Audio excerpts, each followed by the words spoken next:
Olá, como vai? Tudo bem? Estamos aqui de volta no nosso canal no YouTube para trazer até você mais um tema, um assunto interessante à luz da Palavra de Deus. Algumas semanas atrás eu fui perguntado se a ira era pecado e é sobre isso que eu quero falar com você nesta mensagem.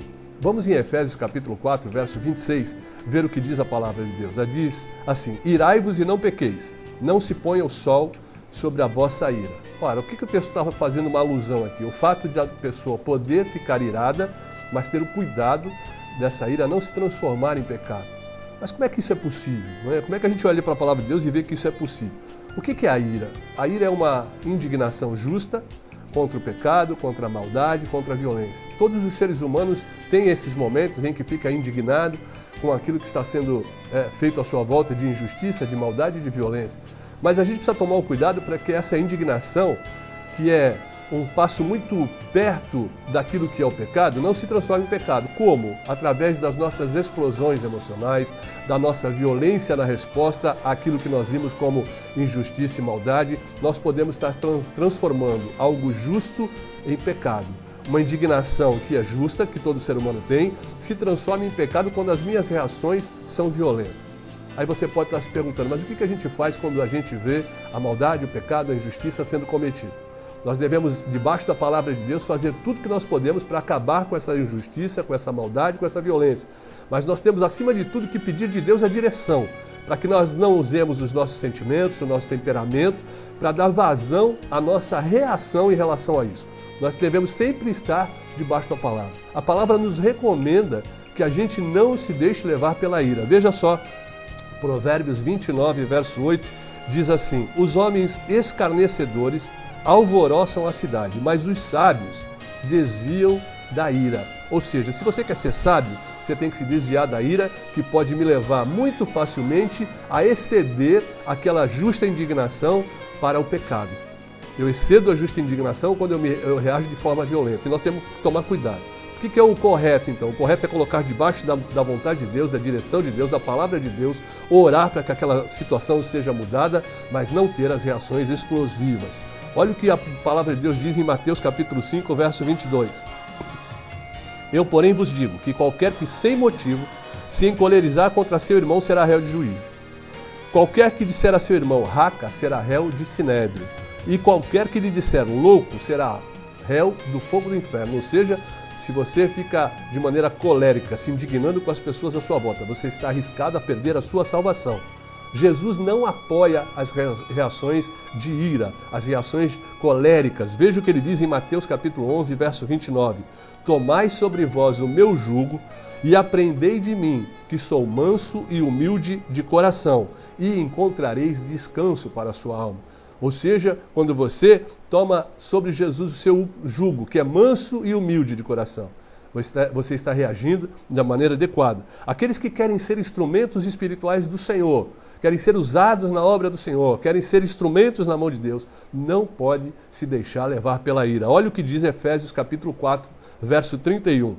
Toda amargura e ira e cólera e gritaria e blasfêmia, toda malícia sejam tiradas de vós. Ou seja, se você quer ser usado por Deus, tire essas coisas, tire essas reações da sua vida. Quem desenvolve esta que é uma obra da carne, a ira, está entristecendo o Espírito Santo de Deus.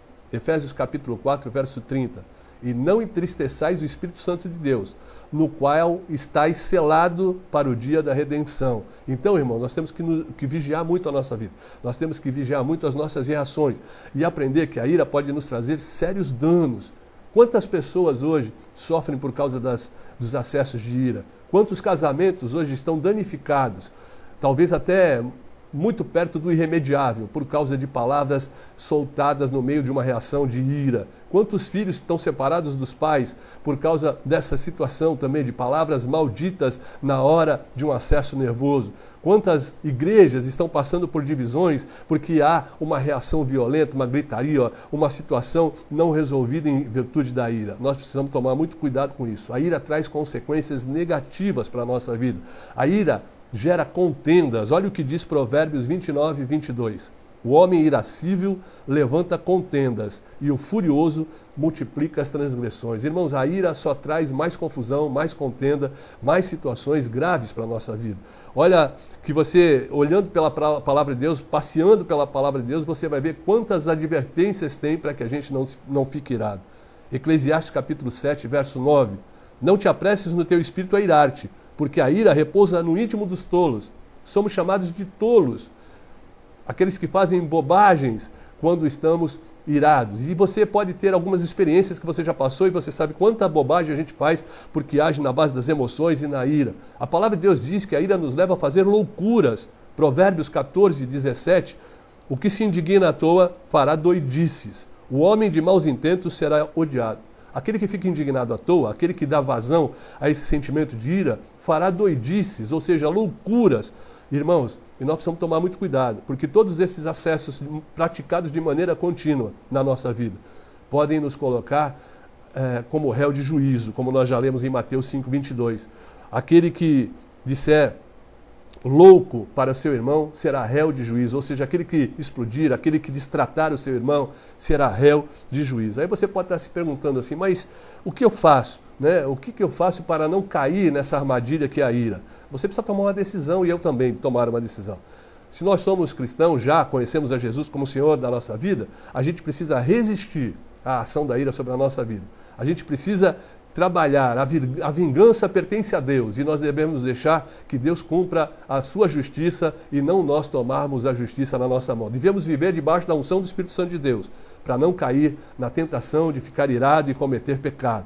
E se nós ainda não temos a Jesus como o Senhor da nossa vida, você pode ter certeza que quando você entrega a sua vida a Jesus e deixa Jesus trabalhar no seu coração, Ele transforma o seu temperamento, Ele transforma a sua vida interior, de maneira tal que aquele que era estressado não é mais estressado, aquele que era violento se torna o mais manso da terra, porque o Senhor é assim, transforma as coisas velhas em coisas novas e muito melhor do que eram. Que você tenha um dia abençoado, um dia de muita paz, um dia de controle emocional na sua vida. Esse é o nosso desejo, a nossa oração.